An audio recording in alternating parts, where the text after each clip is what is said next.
Hey guys, it's Bree. So as it's 2016 now, I figured it'd probably be a good idea to come on here and do a video specifically on like a bit of an update of how my health is and how my period pain is and just what I'm taking and what I'm doing and what I'm planning to do really. So I'll start off with my general health because that's probably the easiest. So for those of you who followed me for a while, you'll know that I have had a chronic illness called ME, myalgic encephalomyelitis. It's also known as chronic fatigue syndrome. I can now pretty confidently say that I don't have that anymore, which is great. There's never a way that you can stick a needle in your arm or take a test of any kind to say you do have this or you don't. It's basically diagnosed through a process of elimination. Like, they can't find any other illness for you, so they say that's what it is. I'm pretty sure I've cracked it now with good diet and exercise and all that kind of stuff. And I do still have days where I have less energy, but I think that's just normal. Everyone has those days where they just have not as much energy as they would other days. But of course, when you've been sick, you tend to think, oh my god, am I getting sick again? Like, is it coming back or whatever? Just when you have one bad day, and it's not like that. And I've learned to stop panicking about it now. But you know, it takes a while to get out of it when you have been really quite sick at one point. So that's good. The only things I take at the moment are vitamin D3. I used to take some astragalus root, which is this plant here. This is supposed to be really good for energy. If my camera will focus on it, hopefully you can read it there, please. Astragalus root.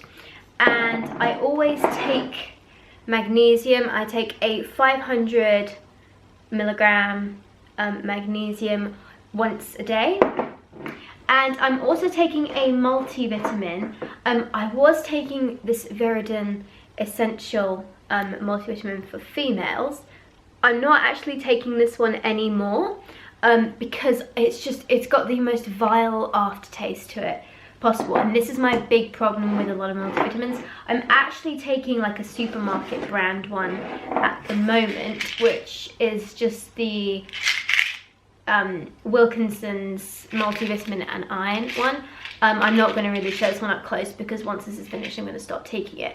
I decided to try a supermarket brand ones because number one, they're a lot cheaper. The only thing I've discovered is I've looked at the back end at the ingredients of several of these, not just the Wilkinson's one, but ones from like Sainsbury's and Tesco's and stuff. Basically what it seems to be is that they just don't have as many things as the expensive health food shop ones do. They have a whole range of stuff and they're specifically formulated for women, this particular one, whereas this one is just a multivitamin with iron, but you know, iron is something that you need to help give you energy and stuff. So I take one of these in the morning, and these are like, they're pink, kind of inside, like little, don't think you can really see them, get one out.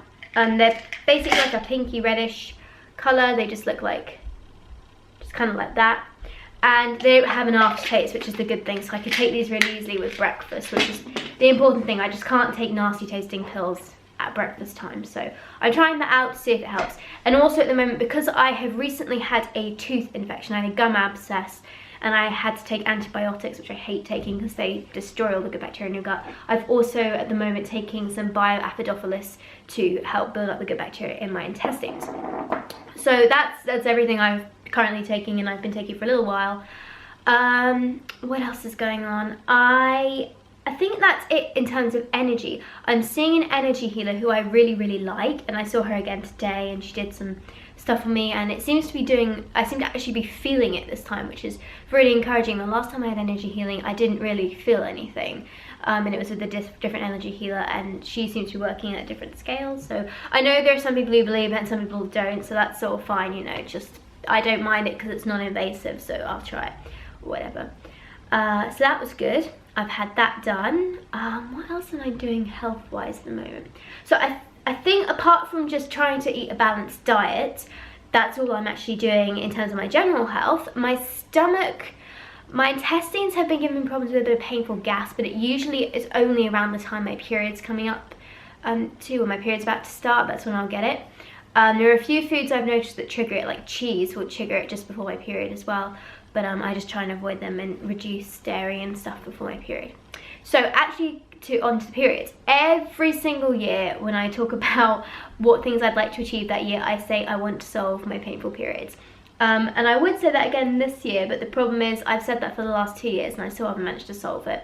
I would love to solve it this year, and I'm going to aim to solve it this year, but I can't say for sure that I am going to. So it's just like a general thing I'd like to achieve. At the moment, I'm currently taking blackstrap molasses in tea.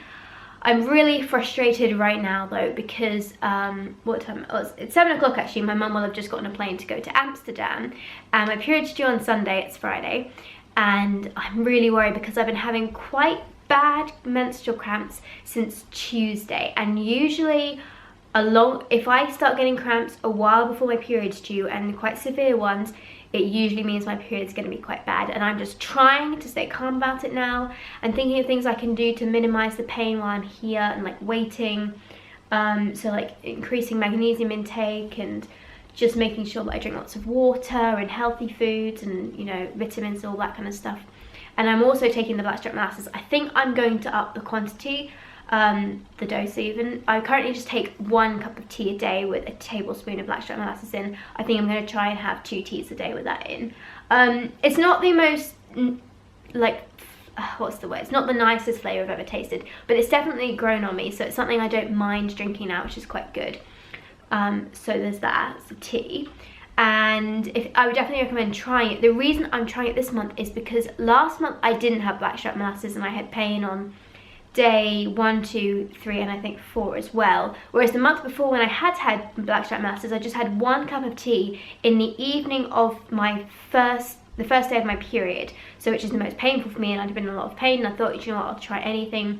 And then after that day, the 2nd and 3rd and the 4th days weren't painful at all. So even if I can just possibly reduce the pain on my first day of my period this month, and, you know, have minimal pain the rest of the days, that will be an improvement for me, because I haven't managed to do that so far. So yeah, periods are still painful. I'm still trying things out to get them under control, but it's really difficult because, you know, it's just frustrating really when you've got painful periods and you try several different things, and I don't think I could even list all the things right now, to be honest, that I've tried.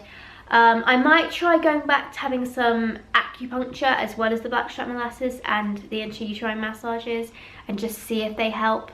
But yeah, I hope that was a decent enough update for you guys. So basically, my general health has actually got a lot better in terms of how I feel energy wise. I can do a lot more things. That's great. I feel fine actually, in terms of general health. It's just my periods I'm trying to sort out, because it would be nice to be able to, if not completely cure the pain from my periods, to be able to easily cope on my own, because at the moment I do kind of worry if I haven't got one of my parents that I can call at the time when I start my period, and I don't want to be at that point obviously, because that's no fun. But thank you so much for watching guys. Please subscribe, and I will talk to you later.